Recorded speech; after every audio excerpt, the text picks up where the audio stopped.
ಜೆಡಿಎಸ್ನವರೇ ನಿಖಿಲ್ ಕುಮಾರಸ್ವಾಮಿ ಅವರನ್ನು ಸೋಲಿಸಿದ್ದಾರೆ ಎಂದು ಅಚ್ಚರಿಯ ಹೇಳಿಕೆ ಕೊಟ್ಟಿದ್ದಾರೆ ಸಂಸದ ಶ್ರೇಯಸ್ ಪಟೇಲ್. ಹೊಳೆನರಸೀಪುರದ ತಮ್ಮ ನಿವಾಸದಲ್ಲಿ ಸುದ್ದಿಗಾರರೊಂದಿಗೆ ಮಾತನಾಡಿದ ಅವರು, ನಿಖಿಲ್ ಕುಮಾರಸ್ವಾಮಿ ಅವರನ್ನು ಎಲ್ಲಿ ಸೋತಿದ್ದರೂ ಅಲ್ಲಿಯೇ ನಿಲ್ಲಿಸಿ ಗೆಲ್ಲಿಸಬೇಕಿತ್ತು. ಮಂಡ್ಯ ಅಥವಾ ರಾಮನಗರದಲ್ಲಿ ಮರುಸ್ಪರ್ಧೆ ಮಾಡಿಸಬೇಕಿತ್ತು. ಹಾಗೆ ಮಾಡದೆ ಜೆಡಿಎಸ್ನವರೇ ಕೈಯಾರೆ ನಿಖಿಲ್ ಅವರನ್ನು ಕಳೆದುಕೊಂಡಿದ್ದಾರೆ ಎಂದರು. 3 ಕ್ಷೇತ್ರಗಳಲ್ಲಿ ಎಲ್ಲಿ ಬೇಕೆಂದರೆ ಅಲ್ಲಿ ನಿಲ್ಲಿಸಿ ತಪ್ಪು ಮಾಡಿದ್ರು. ಈಗ 3 ಕಡೆ ಸೋತು ಬಿಟ್ಟರು.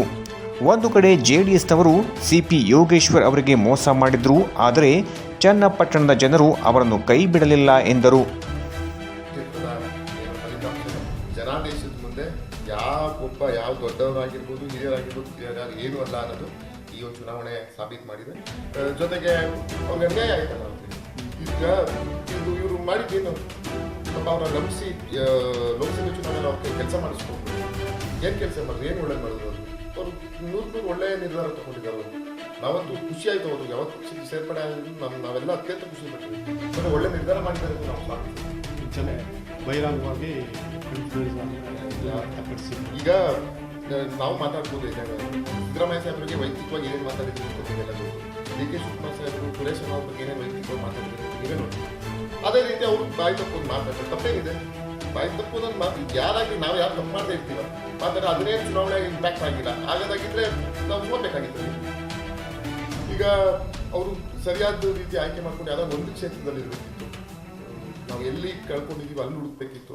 ರಾಮನಗರದಲ್ಲೇ ಇನ್ನೊಂದು ಬಾರಿ ಇಲ್ಲ, ಅವರು ಲೋಕಸಭೆಗೆ ಅವ್ರ ತಂದೆ ಬಂದು ಅವರೇ ನಿಂತ್ಕೊಬೋದಾಗಿತ್ತು. ಅದು ಮಾಡ್ಬೋದಿತ್ತು. ಲೋಕಸಭೆಯಲ್ಲಿ ಅವರೇ ನಿಂತ್ಕೊಬೋದಾಗಿತ್ತು. ಇವ್ರ ಮಗವನ್ನ ನಾವು ಗೆಲ್ಲಿಸಲೇಬೇಕು ಅಂತಾಗಿದ್ರೆ ಲೋಕಸಭೆಯಲ್ಲಿ ಮಗವರಿಗೆ ಬಿಟ್ಕೊಡ್ಬೋದಾಗಿತ್ತಲ್ಲ. ಇವರು ಮಂಡ್ಯದಲ್ಲಿ, ರಾಮನಗರದಲ್ಲೇ ಮಾಡ್ಬೋದಿತ್ತು ಅಂತ ನನಗೆ ಅನ್ನಿಸ್ತು. ಚನ್ನಪಟ್ಟಣ ಇವ್ರ ಅವಶ್ಯಕತೆ ಇರಲಿಲ್ಲ. ಇವರಾಗೆ ಮಾಡ್ಕೊಂಡಿದ್ವಿ. ಜನ ಮಾಡಿದ್ದಲ್ಲ, ಜನದ ಮೇಲೆ ನಾವು ಯಾರು ನೂರು ಅವರಾಗವರೇ ಮಾಡ್ಕೊಂಡಿದ್ದು. ಆಮೇಲೆ ವ್ಯಾಮೋಹ ಇರಬಾರ್ದು ಕುಟುಂಬದಲ್ಲಿ, ಅದು ಕಡಿಮೆ ಆಗ್ತದೆ. ರಾಜಕಾರಣಿಗಳು ಯಾರಾಗಿ ನಾನೇ ಆಗಿ ಕುಟುಂಬದಲ್ಲಿ ಒಬ್ಬರು ಇಬ್ಬರು ರಾಜಕೀಯ ಮಾಡ್ತಾರೆ. ಕುಟುಂಬದವರೆಲ್ಲ ರಾಜಕೀಯ ಮಾಡ್ತಾ ಹೋದ್ರೆ ಇದು ಜನ ಕೊಡ್ಸೋದು ಉತ್ತರ.